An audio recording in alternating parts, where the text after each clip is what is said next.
Well, hi everyone, and thanks for joining us today. I am super excited to be here. I am a big fan of the IVPA and everything that the organization is doing and stands for, so I was really honored to get to participate today. So, thanks for joining me. Hopefully, you're on a lunch hour or maybe approaching lunch. Hopefully, you got a good snack ready and ready to dive in here. So.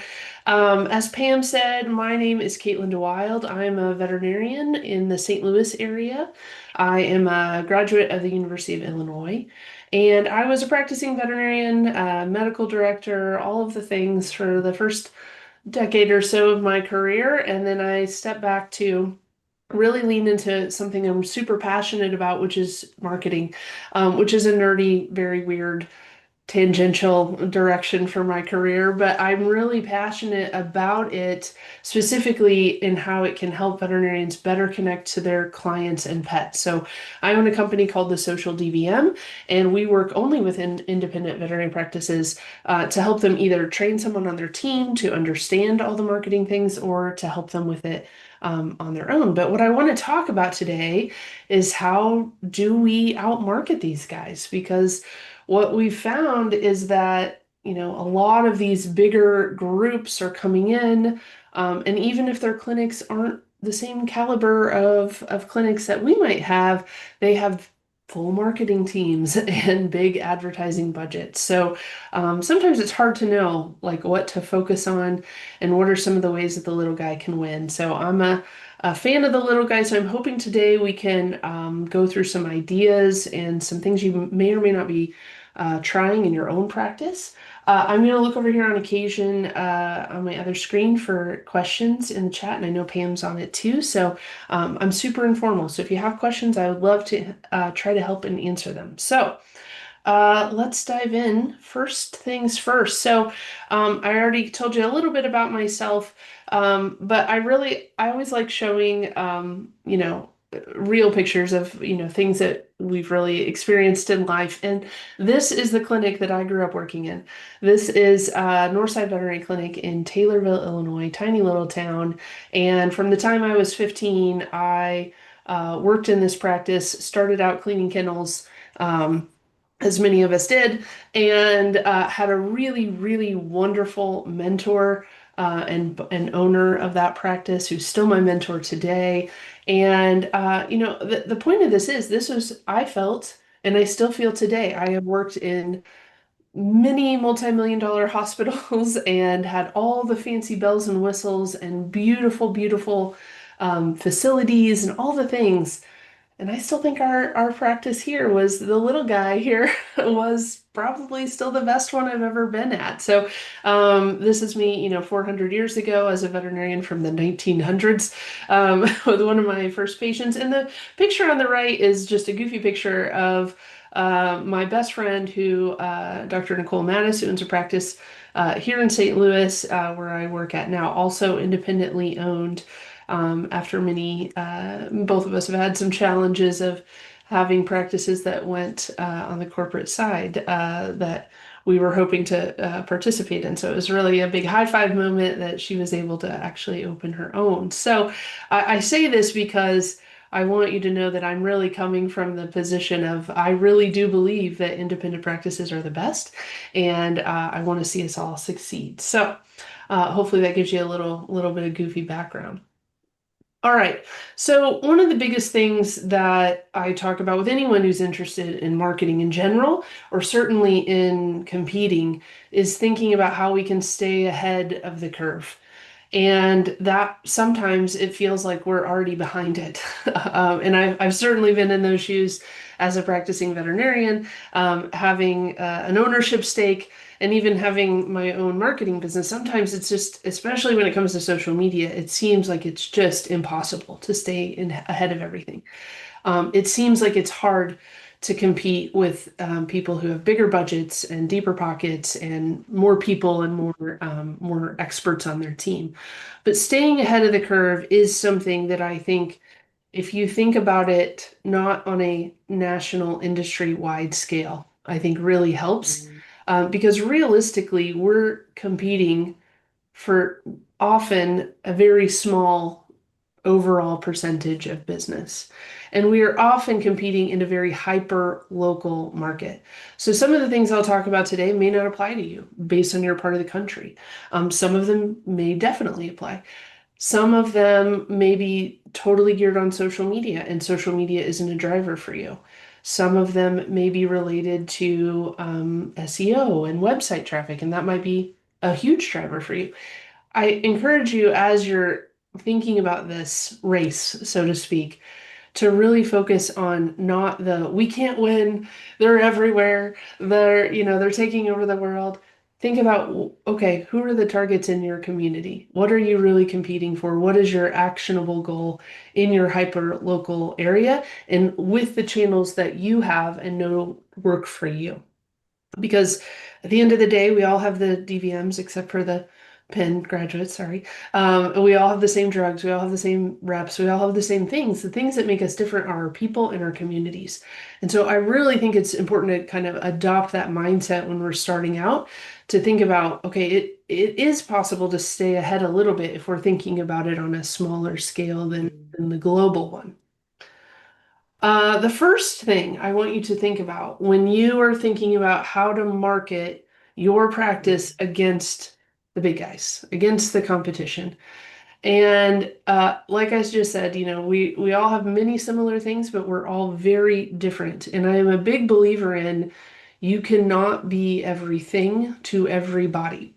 Sometimes this is harder for our smaller rural practices where you sometimes are the only vet and you may have to be more than you serve more people than you want to. But in general, I think it's important for you to think about what makes your practice unique and how can you lean into that. If your marketing angle is you are a compassionate, state-of-the-art hospital, that's not unique. That is what everyone's website says across the country. But if you are something that you're proud of, maybe you are really excelling at, cat medicine. Maybe you have a cat friendly, maybe you have the cat only exam room. Maybe that's your passion. Lean into that. Maybe your thing is you have the best possible communication. You always answer the phone the first time. You have the apps and the communication portals, and you have the best possible communication. Lean into that. Maybe your thing is surgery. Maybe you are a bit more into the surgery side of things. Lean into that. So know what makes you different and really focus there, because when people come to a veterinary practice, they already assume you have all the tools that you need. They already assume that you're compassionate towards animals. They already expect you to take great care of their pet, right? So we don't really need to focus on marketing those words. We need to focus on marketing what makes us different. Maybe we have after hours pickup. Maybe we do drop-offs because we know a lot of people in our communities, work during the day, and we try to make that more accessible for them. Whatever makes you different, that's what we should be focusing on. The second part of that is to think about what makes you different compared to your competitors. So there may be things that especially the larger or corporate hospitals may have that you just can't compete with, whether that's the hours or the staffing budgets or things like that. But we need to think about what we have that they don't. So even if it comes down to teams, right? Maybe you offer 4-day work weeks, but they don't. Maybe you offer daycare allotment or something and they don't. You have to think about, even from a client and a team member standpoint, what makes you different than the competitor in your local area. The final part of that is to really think about defining who your VIPs are.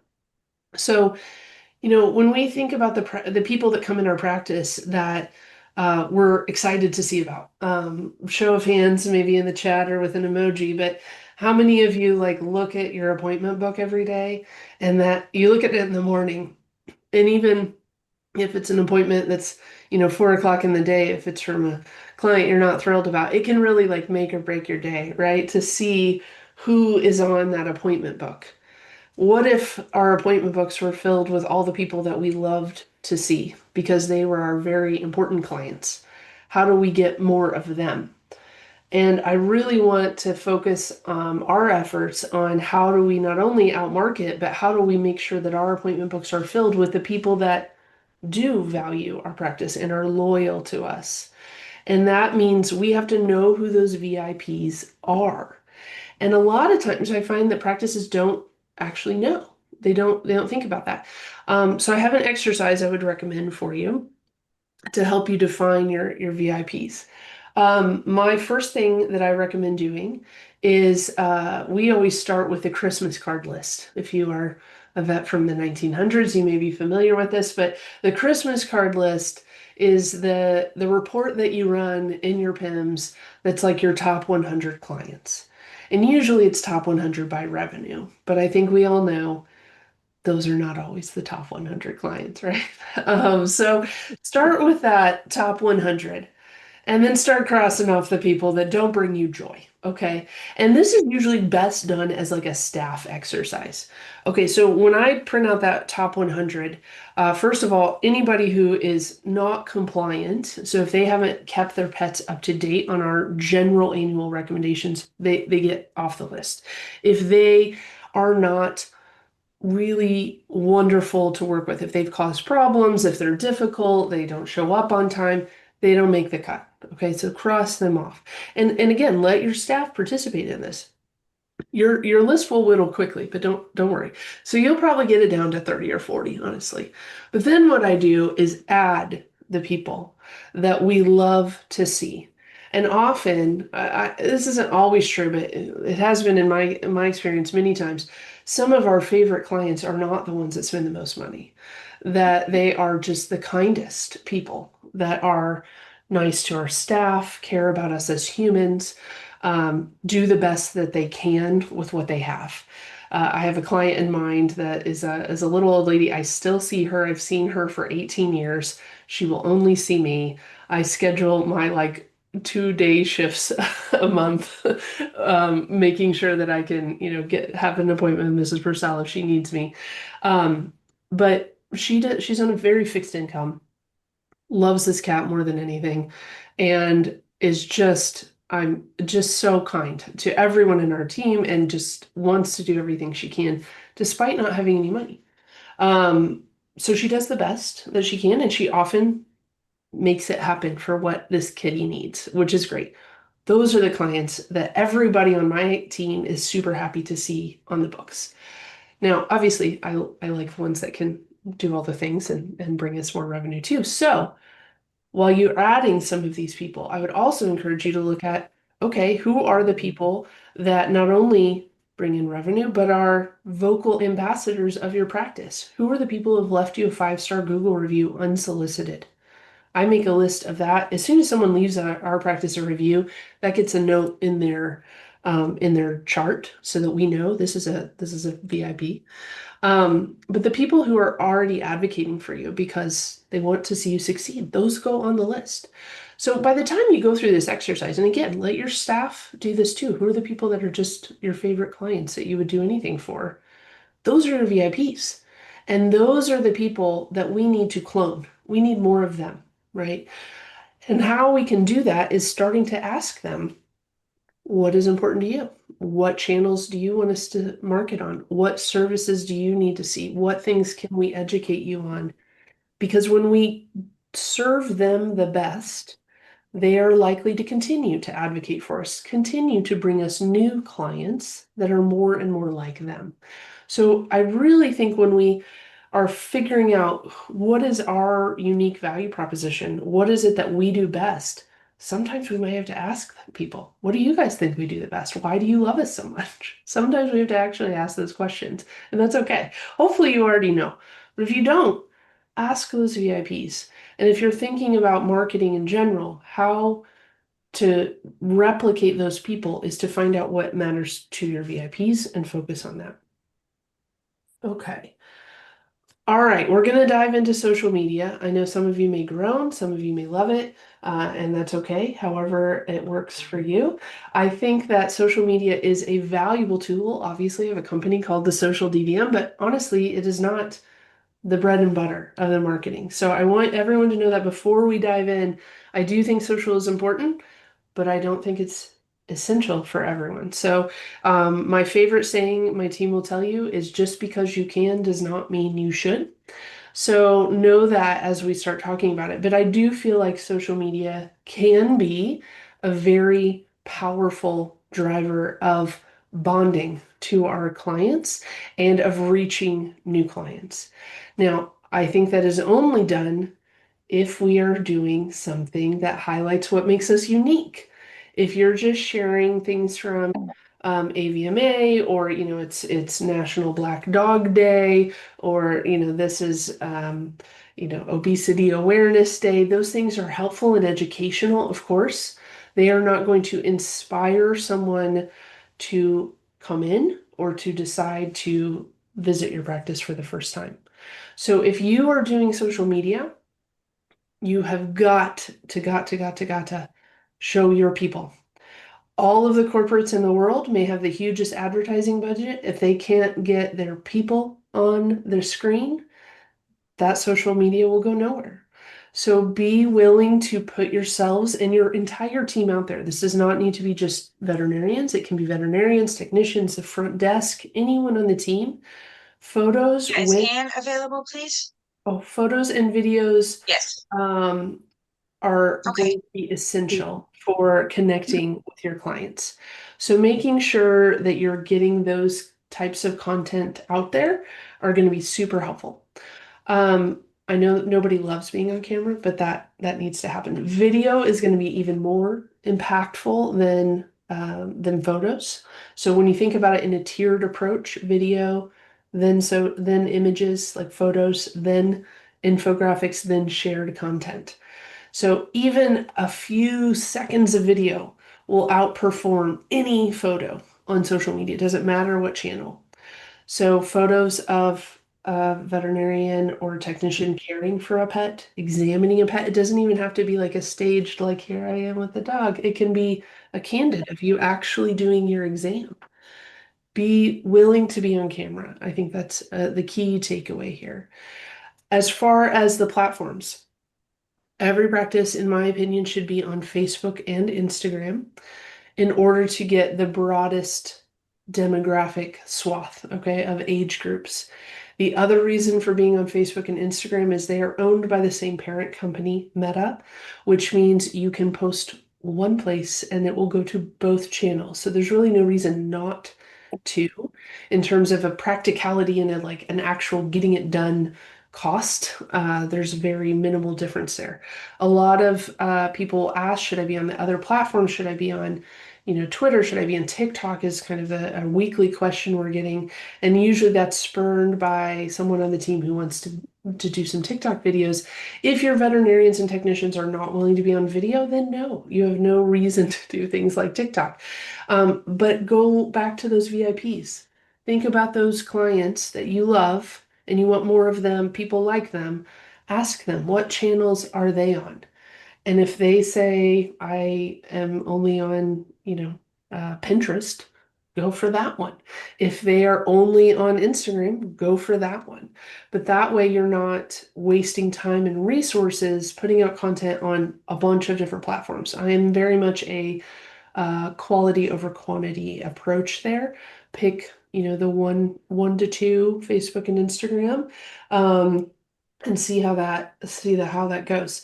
So I see a question come up. What about boomerangs versus photos? Boomerangs I think are great. I love boomerangs, and that counts as video footage, which any of the social media algorithms are going to prefer and automatically elevate your content a little bit. So definitely worth that. A good question. What about Reddit? Reddit is definitely becoming a little bit more of a driver, not a huge driver, but there are communities where I have seen it be at least a place where people are talking about a practice. I think it still goes back to those core VIP clients. Are they on Reddit? And do you think that you are going to get more of them by What is having a presentation there?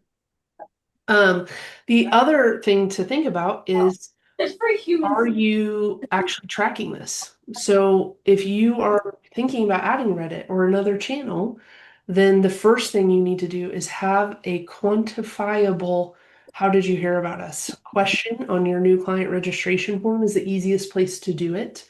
I give the example all the time when I was medical director at our practice, and this has now been 7, 8 years ago.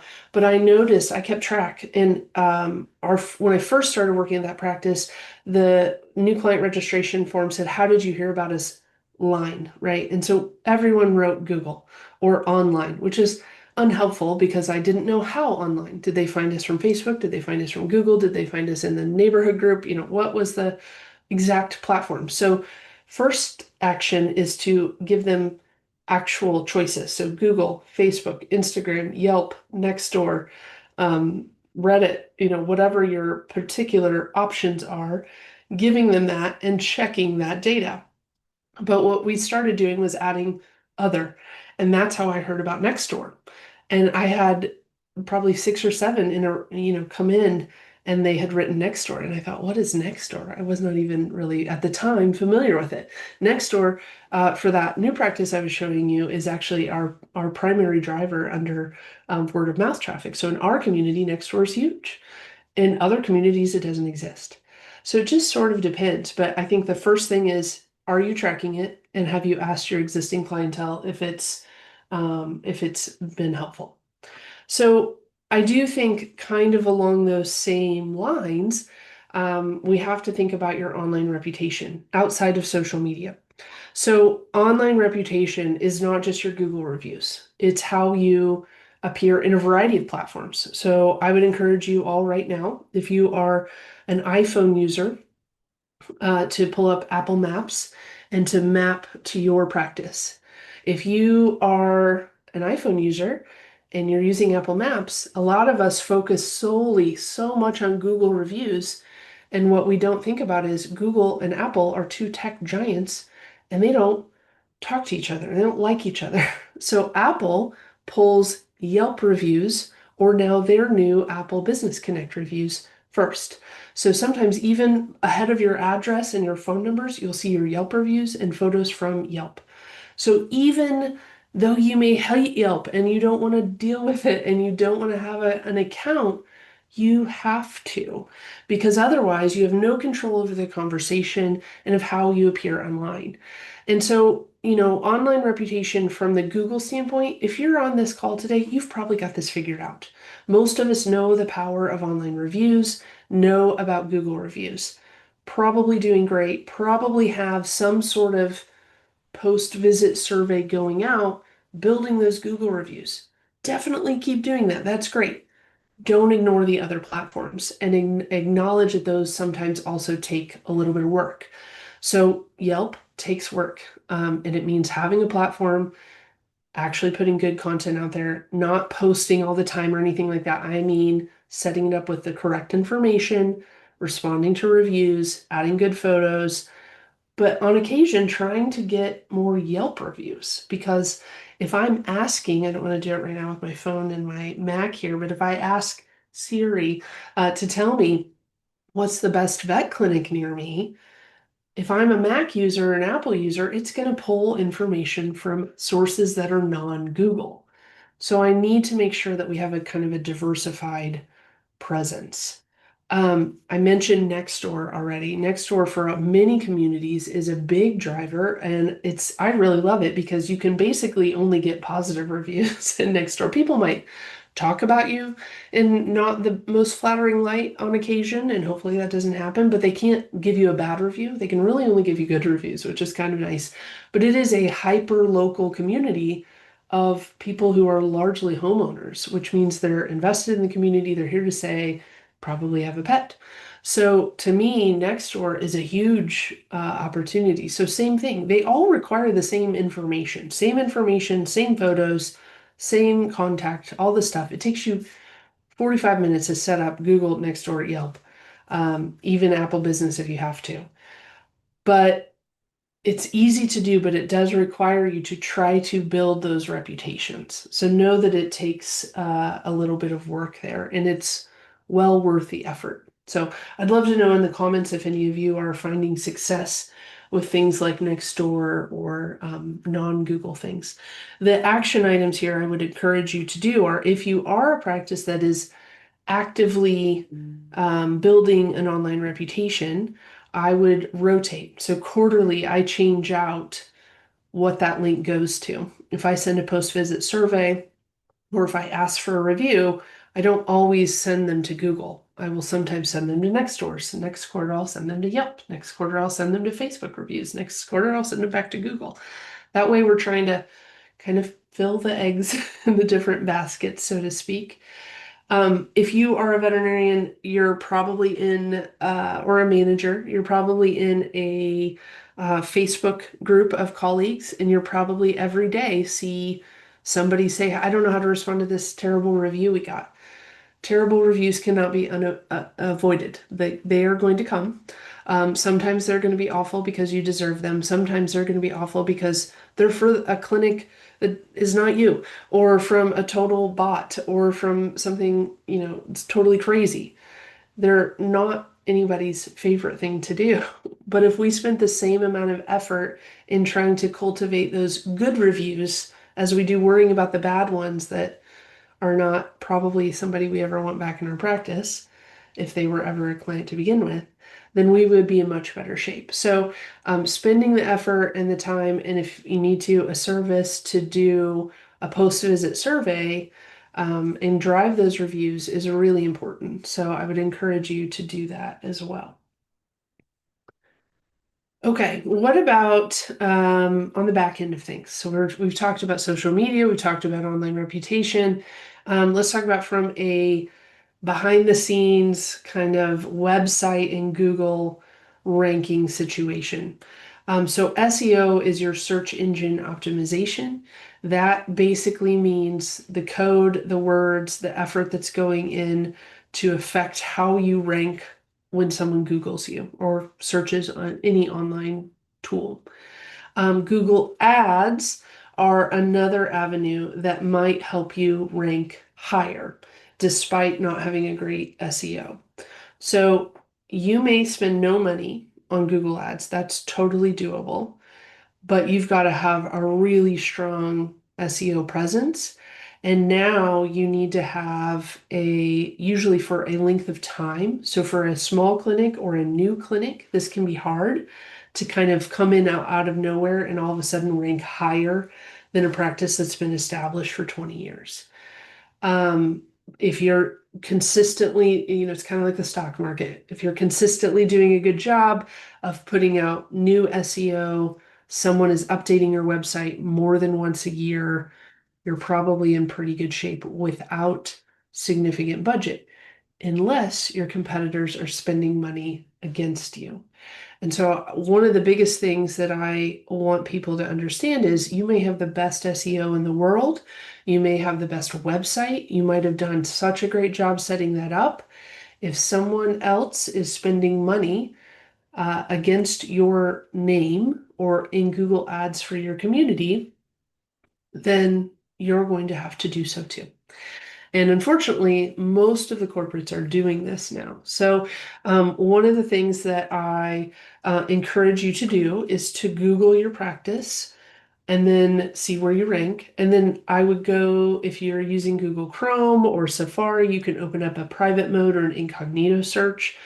And in your community, from wherever you're at, if you're at home or work, I would search veterinarian near me and see where you come up. And you need to do that in incognito, otherwise it's going to remember your search history and know that you're looking for your practice.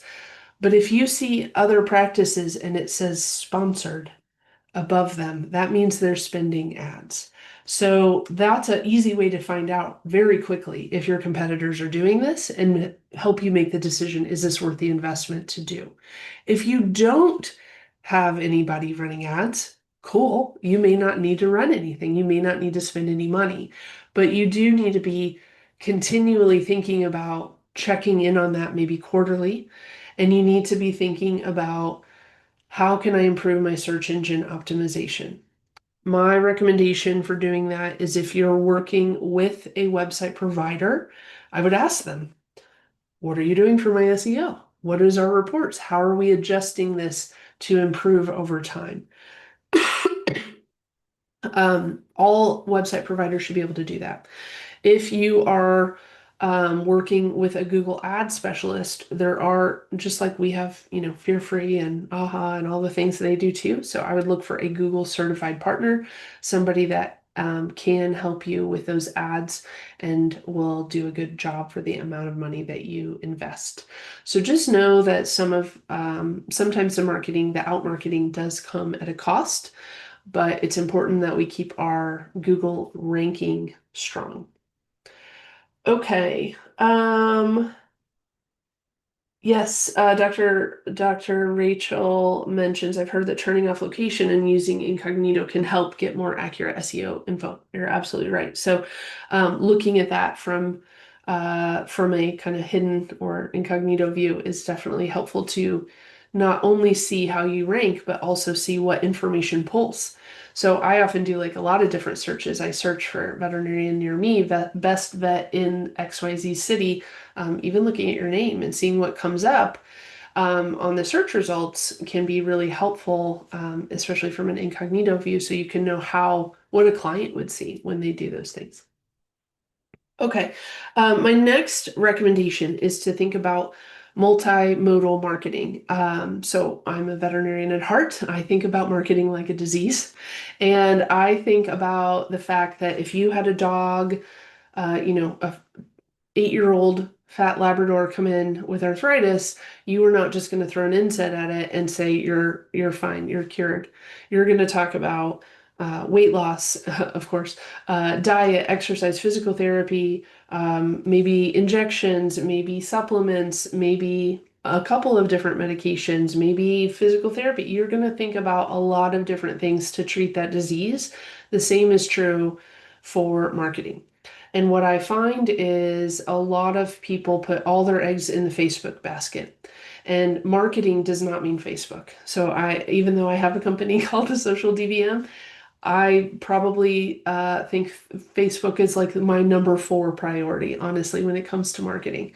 So when you're thinking about your marketing overall, social media is a piece, but not all of it.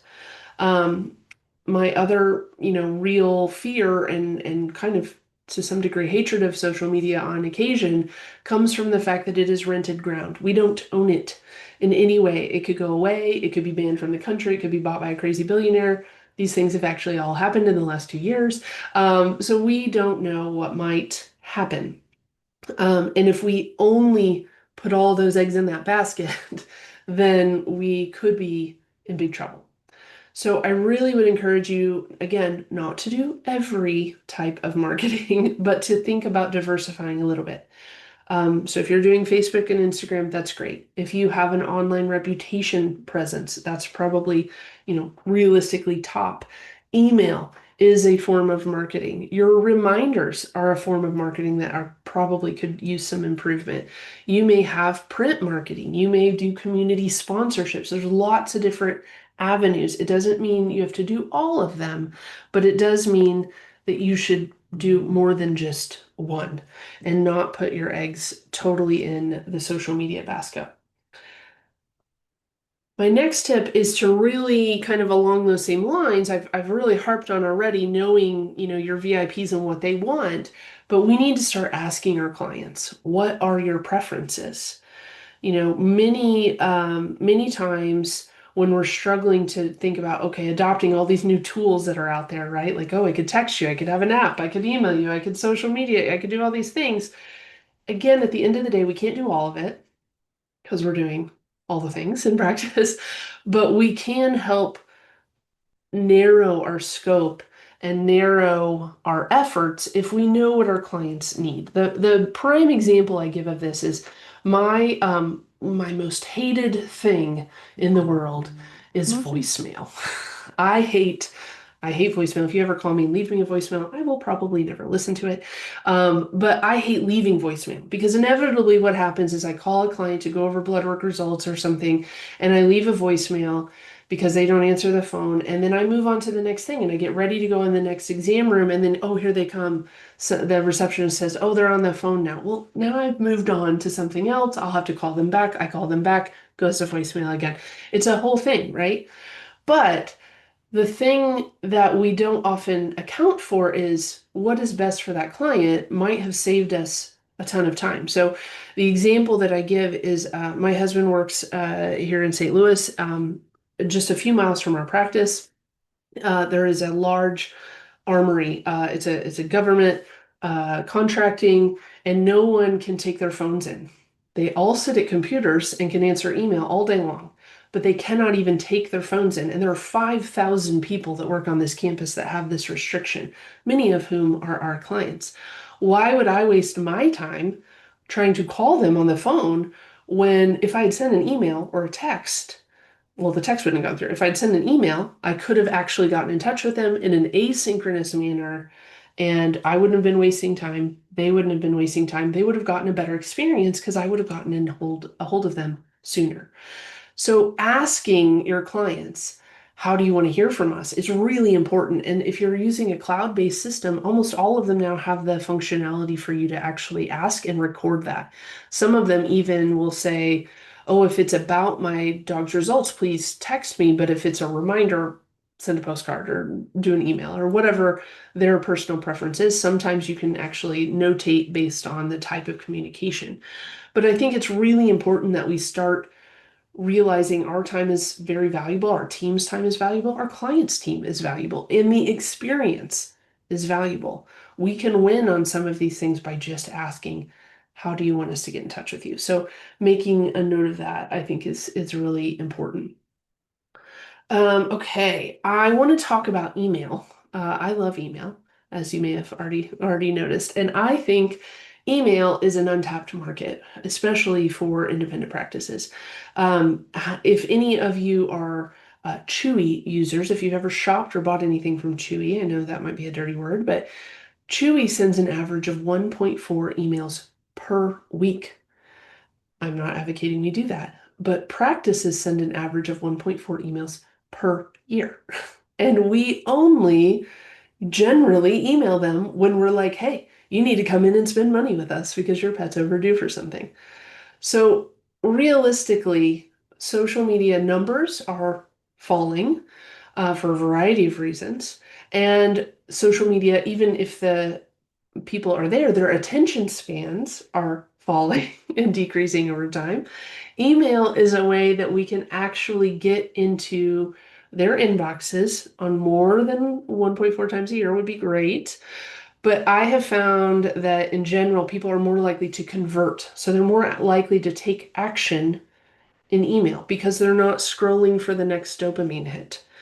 They're also using email when they're in a mindset to either work or catch up. So the shift there is important. We also can own email, which is great. So we can, if our Gmail gets hacked, we still own all the email addresses. If our practice website goes down, we can still email. If social media goes away, we can still email. So email, I think, has a huge opportunity. And we know that clients want pet information because they're getting it from all the crazy sources online. We could do a better job of regularly getting them to see our name, even if they don't open and read it. Hey, here's something from City Paws Vet Clinic. Hey, how are you doing? Here's some fall safety tips from City Paws Vet Clinic. How is Scout this month? Here's some tips to keep her happy and healthy. Doing a monthly newsletter is huge. Number one, it gets you in their inbox and that name recognition, even if they're not opening it. Most of the time, they do open them, actually. Featuring your team, again, highlighting your people. The big guys can't do that. They can send very boring, generic emails to the masses because they have to do that for so many hospitals around the country. They're sending the same stock things. We can do a better job of tailoring that. Here's what we can do for you. Here's some of our people. Here's some of our great services or our key features, whatever those things are, to give people pet health information, to get seen a little bit more, and to build that know, like, and trust relationship.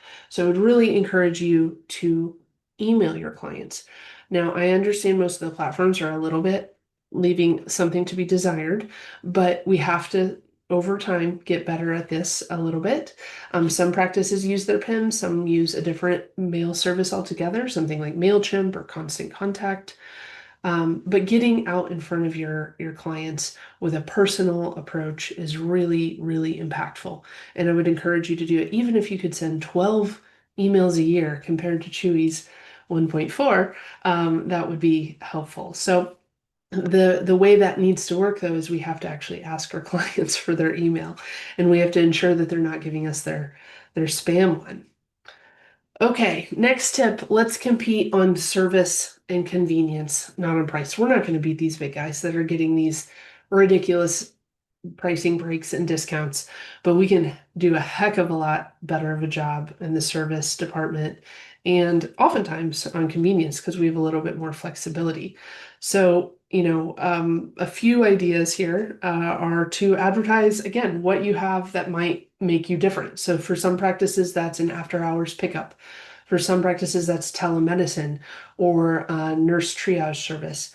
Some is just the prescription refill. A lot of people actually prefer to support local and shop local and want to get their pets meds locally. They just don't know that we even offer that, that they could pick it up locally, or we could even have it shipped to them.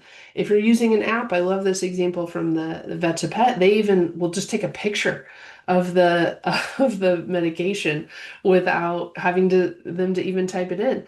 We've been doing a refill request form on our website. I can tell you 80% of those get filled out after we are closed for the day, but then we know that needs to get handled, and they can either pick it up online or they can select that they'd like us to ship it for them or submit it for auto ship, whatever their choices may be, facilitating the fact that we have some kind of unique creativity and some convenience options and a service option that makes it a little bit easier. We have a lot of clients that are, families with young kids and working. So, coming in from 9 to 5 and us telling them they can't pick up their prescription for 3 days is not a good solution for them. So trying to, give them that service. Okay, you can pay online, we can run it out to the car, you can pick it up after hours, like whatever your particular conveniences are, lean into those and be sure to highlight those.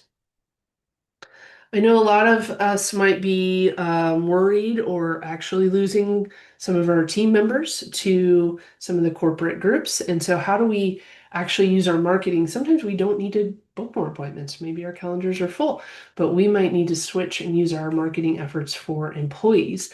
So, I am a big believer that most prospective employees are going to look just like they would from their pet owner lens.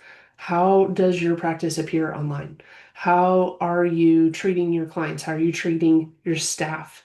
So, actually making employee marketing a part of your marketing efforts can be helpful, especially if you are in a hiring situation. So, showing off your team, showing off the work that they're doing every day. It doesn't have to be hard, it doesn't have to be a polished headshot. It could just be a candid, but showcasing what you're doing, what you do to value your techs or your assistants or your receptionists, what career paths forward and career development they might have. Showcasing some of those things might be really impactful in terms of getting people interested in working for you.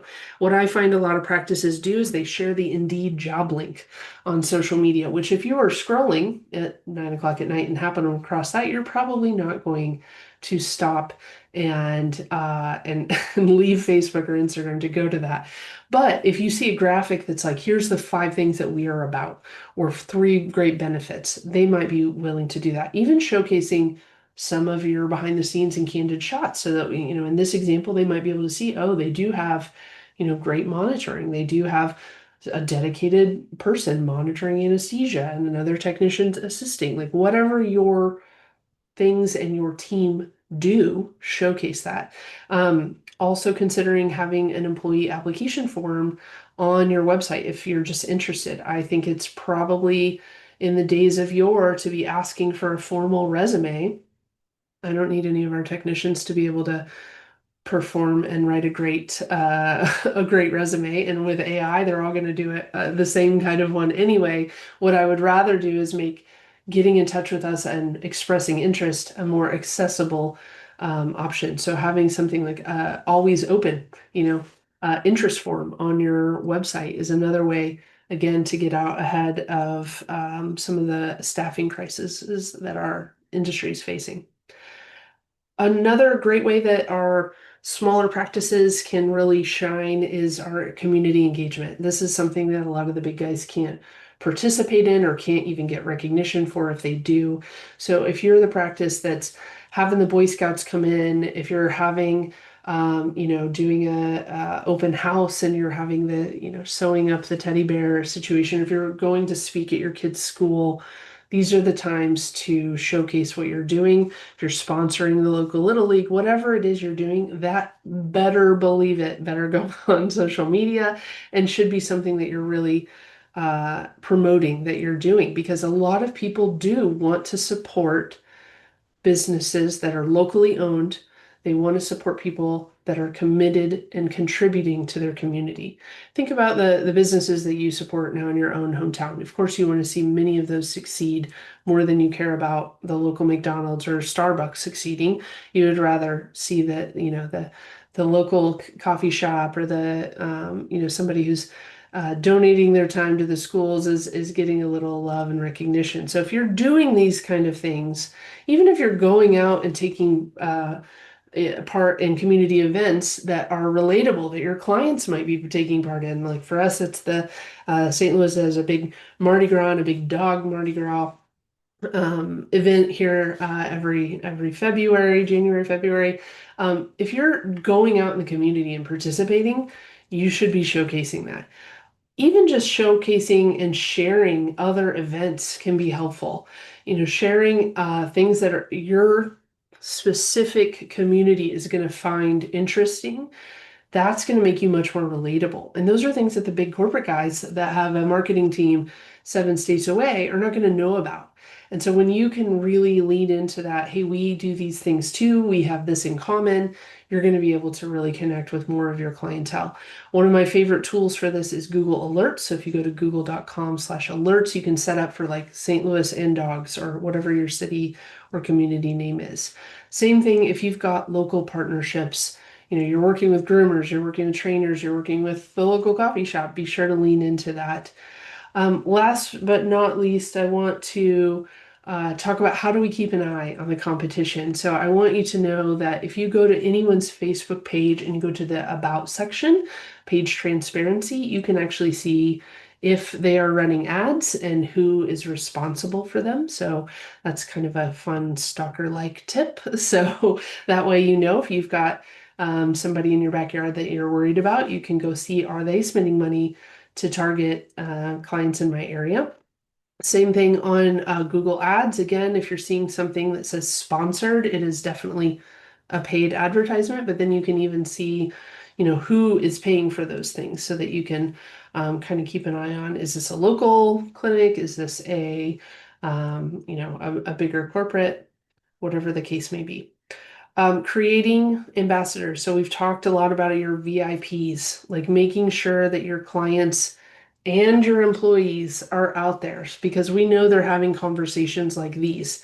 How do we make our team members be ambassadors? So I would encourage you all, again, if you're in the hiring era, getting your clients, or I'm sorry, your existing employees, especially if they're happy, to leave reviews on things like Indeed and Glassdoor now, because we know that clients could see this, but also employees could see this. And unfortunately, often our bigger competitors are not doing well in these areas, but this might be somewhere that we can really shine. So setting up a Glassdoor profile and getting your employees to do that. Last but not least, it's important to stay nimble. There's been a lot of changes that have happened. A couple examples, TikTok went away. We've all heard of businesses closing, mobile vets or corporates closing. And that's not to celebrate in their success, but it's more to think about, okay, well, if they're closing, am I going to be able to pick up the slack? Being willing and able to pivot quickly is another thing that being small is, that's kind of one of our superpowers. We can do that a lot easier than somebody that's got to run it through a board and a bunch of committee meetings first. So I always like to end my lectures with action items. If you're picking a few things, start with getting those email addresses and asking communication preferences, try to optimize those online channels that we talked about. So making sure you're not just on Facebook, but you've got Google and Nextdoor and Yelp going for you. And we talked about a lot of things today. You can't do all of it all at once.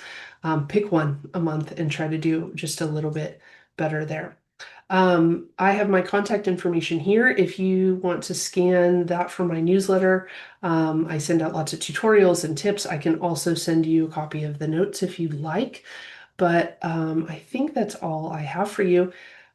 Does anyone have any questions for me? I'm going to kind of switch over here to the chat.